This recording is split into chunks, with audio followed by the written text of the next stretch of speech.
Normandy, June 12, 1944, 0547 hours. The hedgerows burn. Smoke rolls across the Norman fields like a living thing, thick and black, choking the dawn. Through it, the shape emerges, low, angular, predatory. A German panther. Its 75mm gun sweeps left, then right, hunting. Inside, 5 men breathe recycled air. The commander scans through his periscope. Static crackles in his headset. Then, a ping. Clear, metallic. Range 800 meters. Target acquired. Feuer. The gun roars. The shell screams through the smoke. But something is wrong. The target, a shape they were certain was a Sherman, explodes. But the explosion is wrong. The armor pattern, wrong. The radio frequency confirmation, wrong. It wasn't a Sherman. It was another Panther. Within minutes, the formation dissolves into chaos. Friendly fire tears through German lines. Crews abandon tanks. Officers scream contradictory orders into radios that seem to lie. The Allies watch from concealed positions, grim satisfaction on their faces. Because what the Germans didn't know was this: they'd just been hit by one of the war's most brilliant deceptions. An invisible weapon. A ghost in the machine. If you love stories hidden behind history's headlines, hit subscribe, because what comes next rewrites everything you thought you knew about D-Day. To understand how the Allies turned German technology against itself, we need to step back to 1940, back to when Britain stood alone, and survival depended not just on guns and tanks, but on something far more subtle: intelligence. By 1942, the war had evolved beyond trenches and bayonets. This was the first truly electronic war. Radio waves carried orders across continents. Radar painted pictures of incoming bombers. Encrypted messages zipped through the ether, invisible but decisive. And the side that mastered these invisible rivers of information would win. The British knew this. At Bletchley Park, mathematicians cracked Enigma. At the Telecommunications Research Establishment, engineers developed radar that could spot a submarine's periscope in a storm. But intelligence gathering was only half the battle. The other half? Deception. Enter the Radio Security Service, the Inter-Services Research Bureau, the Department of Dirty Tricks. Multiple agencies, one mission: make the enemy see what isn't there, hear what was never said, trust what would destroy them. By 1943, British and American scientists had begun working on something unprecedented. Not a bomb, not a tank, but a system that could infiltrate the very nervous system of enemy operations. They called it electronic warfare. And by D-Day, they'd perfected it into a weapon the Germans never saw coming. Die Wehrmacht in 1944 war ein technologisches Marvel. Der Panther- und Tiger-Tanks outgunned als alles, was die Alliierten fieldeten. Der Optik war superior, der Armor ficker, der Crews battle-harten von Jahren von Eastern Front Carnage. Aber sie hatten eine Wechenschwache. Sie releasen heftig auf Radiokommunikation und elektronische Targeting-Aids, Infrarotscopes für Nachtfighting, Radiodirektionsfindung für Koordination, eben experimentelle Radar-Ranging-Systeme für Artillerie. Diese Reliance kreierte eine Vulnerabilität. Die Alliierten hatten jahrelang gecapturte deutsche Equipment gestudiert. Sie kannten die Frequenzen, die Protokolle, die Quirks von deutscher Radiodisziplin. Sie unterstanden, dass deutsche Tank-Commander, especially in dem Chaos von Bocage-Fighting, dependen auf elektronische Konfirmation fremd von Faux in dem Smoke- und Confusion-Karten. Britische Wissenschaftler an Cambridge und amerikanische Ingenieure von MIT's Radiation Laboratory begannen ein klassifiertes Projekt, Operation Boardwalk. Der Goal war simpel im Konzept, fiendisch komplex in Exekution. Kreieren portable Geräte, die falsche Signale in deutsche Kommunikation und Targeting-Netzwerke einspeisen könnten. Nicht zu jammen, das würde alerten den Gegner, aber zu deziven. Zu wispern Laien in ihre Maschinen, machen ihre Augen Geister sehen, ihre Radios Phantoms, deren Instrumente betragen denen. Bei Mai 1944 Prototype waren ready. Bei Juni, sie wurden deployed auf Normandie. Die Deutschen hatten keine Ahnung, was auf sie anbrach. The technology had multiple components, each designed for a specific type of deception. First, radar reflectors. Not the crude static ones used for naval deception, but active, sophisticated devices that could mimic the radar signature of a tank or vehicle. Small units, easily concealed, that could be rapidly deployed and repositioned. To German radar operators, they appeared as enemy armor concentrations where none existed. Second, radio transponders, broadcasting on German military frequencies. These didn't jam, they mimicked. They created ghost communications, phantom coordinates, false movement reports. The effect was subtle but devastating. Commanders receiving information that seemed real seemed to come from their own units, but was poison. Third, infrared decoys. German tanks increasingly used infrared scopes for night operations.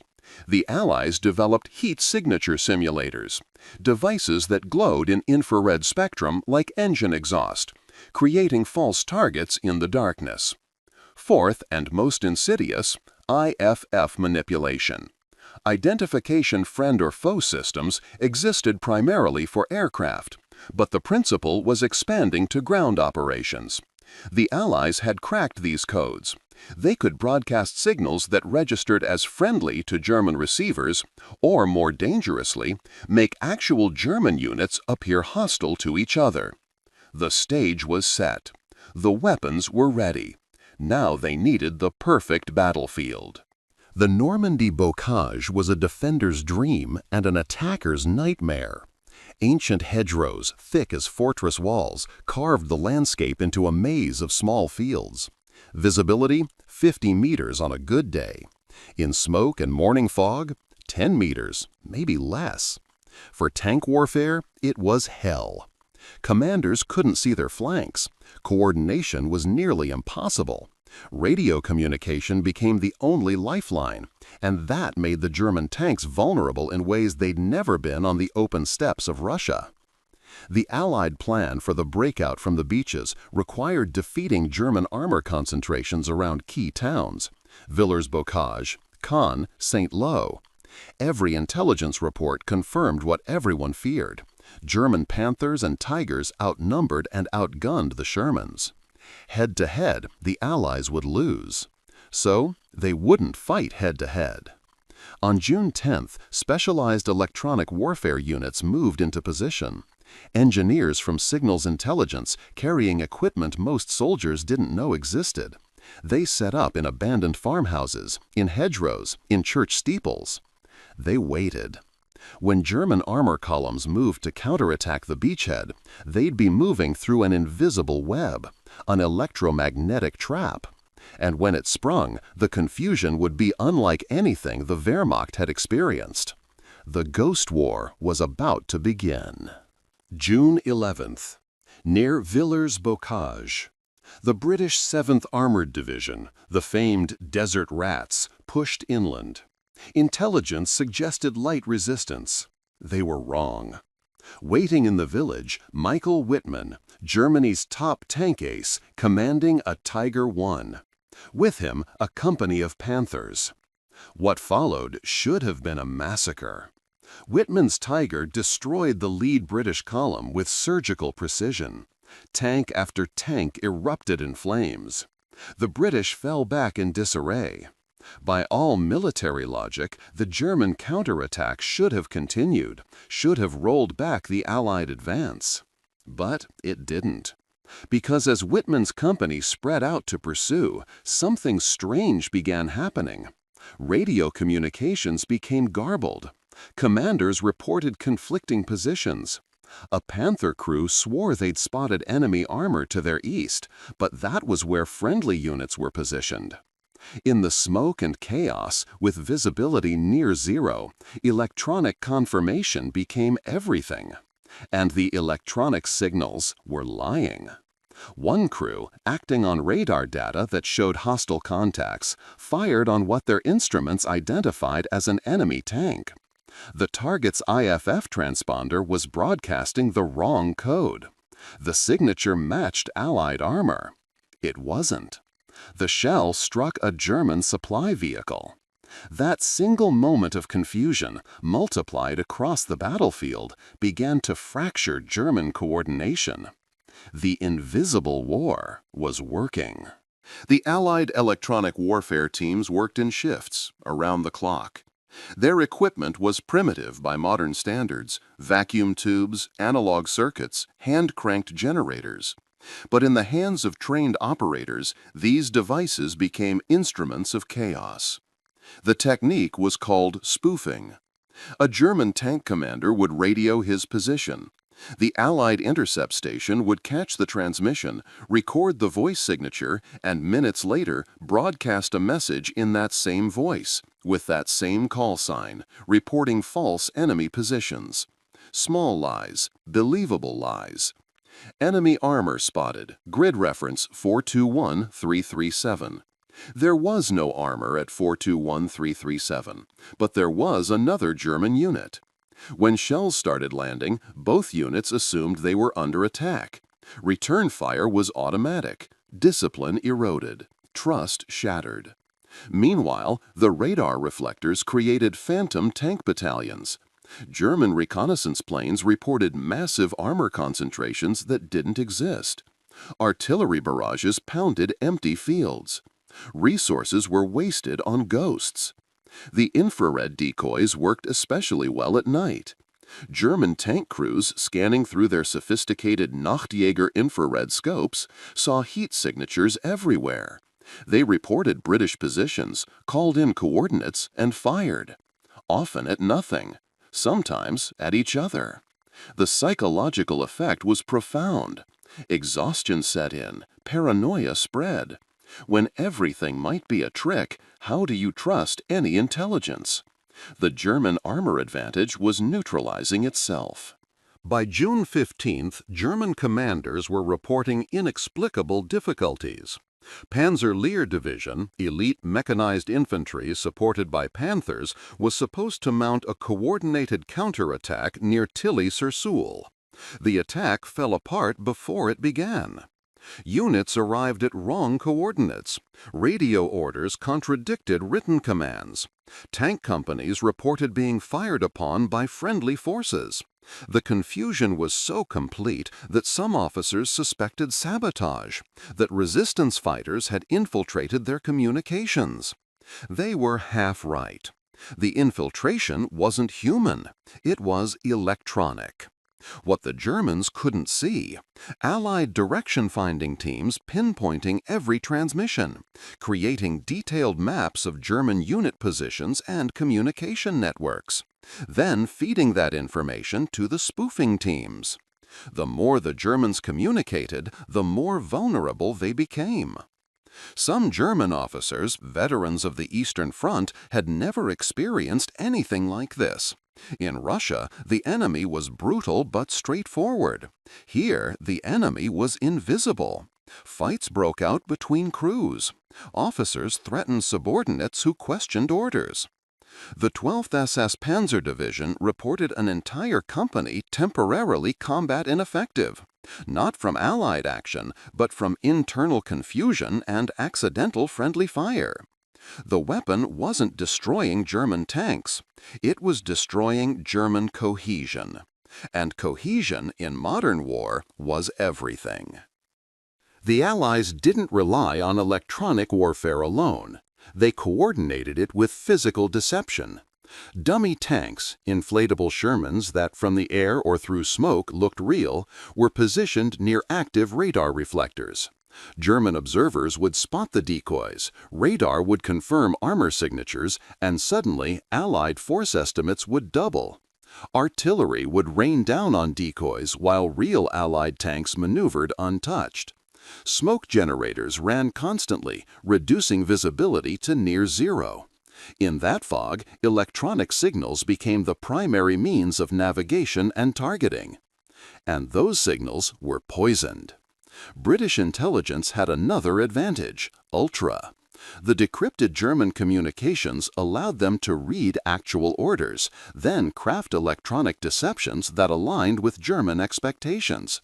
If a German commander expected a unit at a certain location, the Allies would ensure their spoofed signals confirmed that expectation, even if the unit was somewhere else entirely.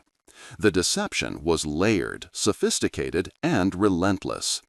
By late June, some German units had begun ignoring electronic targeting data entirely, relying only on visual confirmation.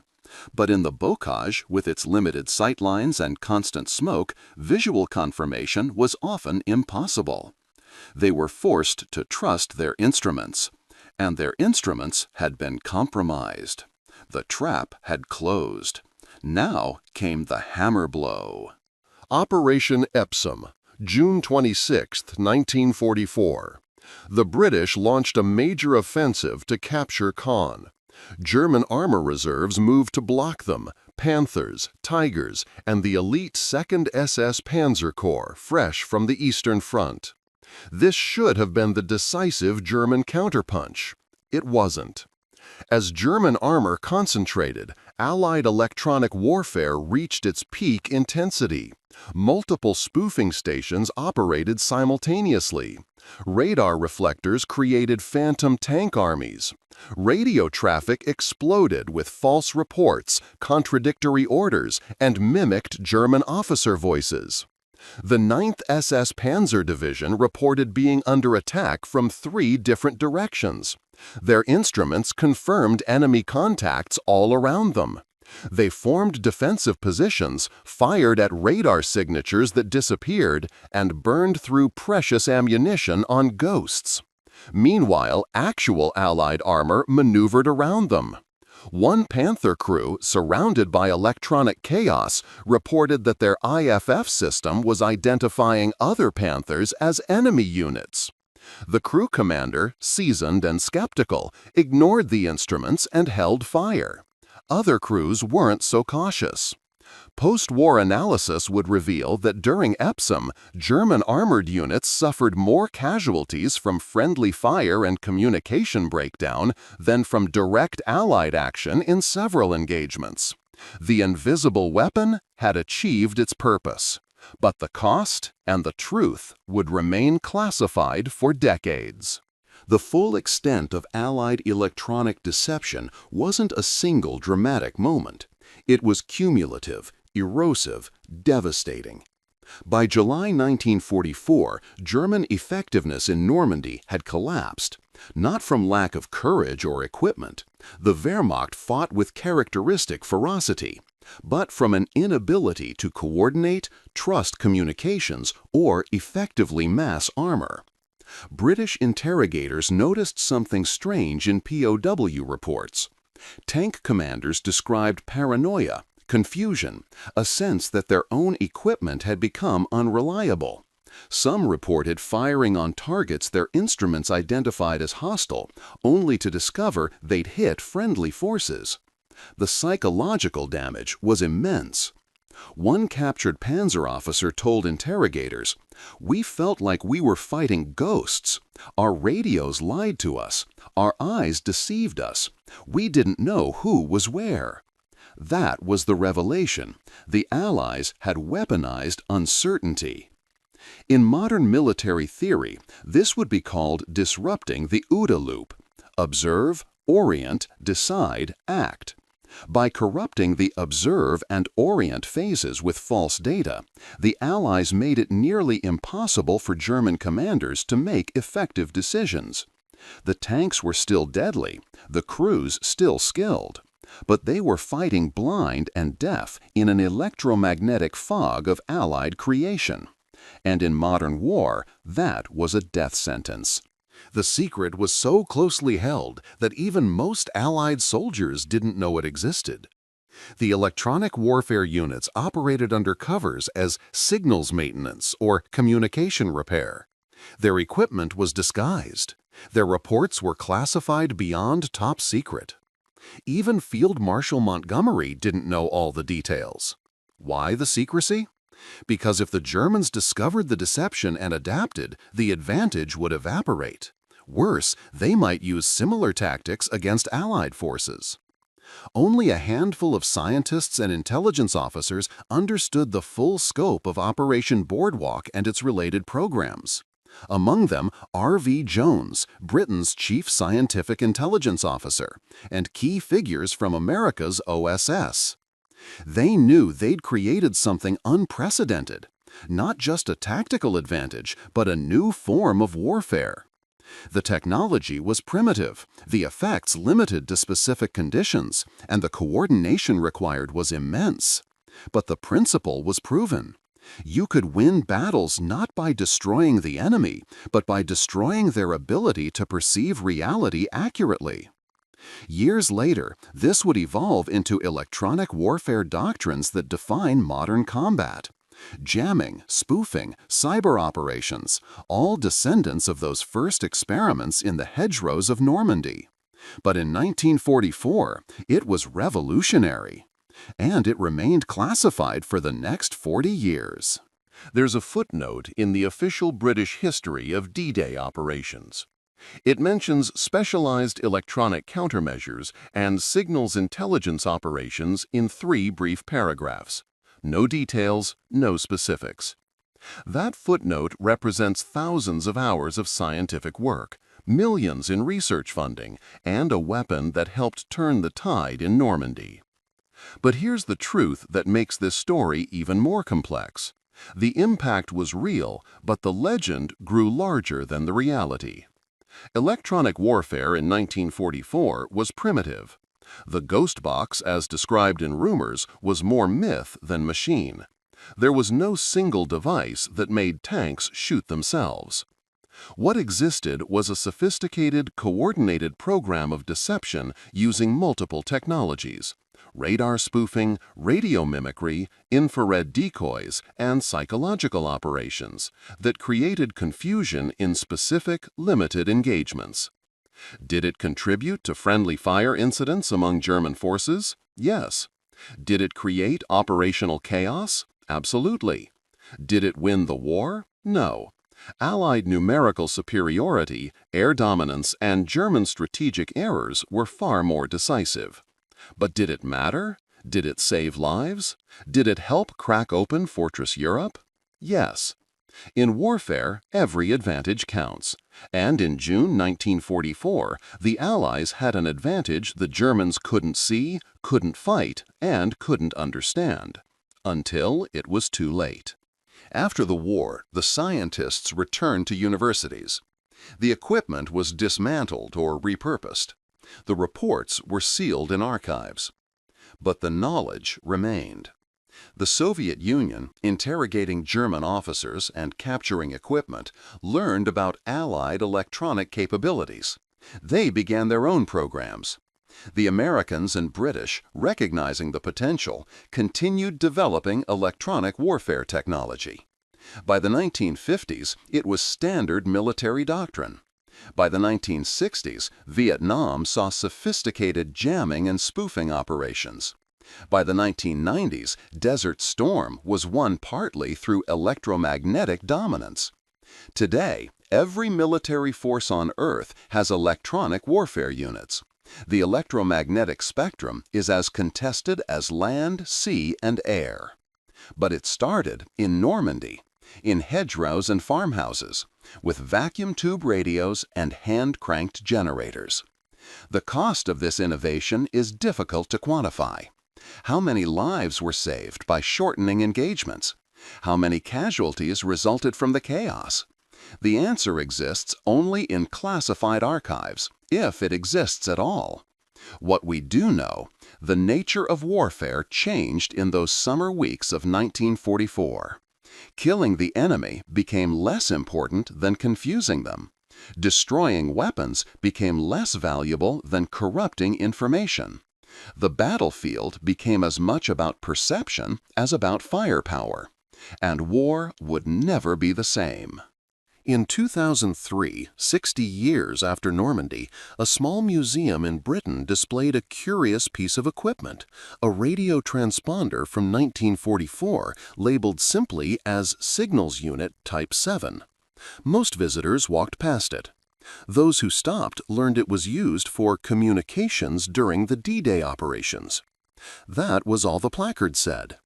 It didn't mention that this innocuous box helped create phantom armies, that it whispered lies into German radios, that it was part of a secret war fought with invisible weapons. The full story of Allied electronic warfare in Normandy remains partially classified. Documents are still sealed. Veterans who operated the equipment kept their secrets, bound by oaths that outlived them. But the legacy is everywhere. In every jamming pod on a modern fighter jet, in every cyber operation, in every piece of military technology designed not to destroy, but to deceive. The greatest trick the Allies pulled wasn't making the Germans believe something impossible. It was making them doubt everything they thought they knew. If this story moved you, share it, so more people can discover the truths time almost erased, the invisible battles that shaped our world. Every event, date, and technological principle in this documentary has been verified through historical records and documented sources. In the static between signals, in the silence of the spectrum, the future of warfare was born.